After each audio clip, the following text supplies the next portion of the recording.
खैरियत है बेटी? इतना मुस्कुरा क्यों रही हो? क्या कुछ ऐसा है जो मैं नहीं जानती? नहीं अम्मी, बस ऐसे ही मुस्कुरा रही हूँ। दिलान भाभी वापस आ गई है ना, देखिएगा अब सब कुछ पहले जैसा हो जाएगा। शुक्र है कि बुरे दिन अब चले गए। ओह अच्छा अच्छा। एक बात और है, कल मैंने तुम्हें फिर उसके साथ बात करते हुए देखा। किसके साथ? फराद के साथ। हाँ, वो नहीं अम्मी, कोई खास बात नहीं थी। मुझे ऐसा नहीं लगता। अब तुम जरा मुझे बताओ बेटा, वो आखिर चाहता क्या है तुमसे? ऐसी कोई बात नहीं, अब वो मुझसे क्या चाहेगा अम्मी?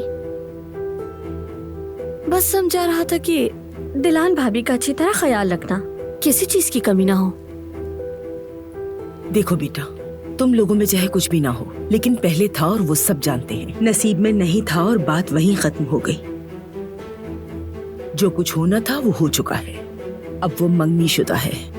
तुम दोनों का इस तरह से बातें करना बिल्कुल मुनासिब नहीं है।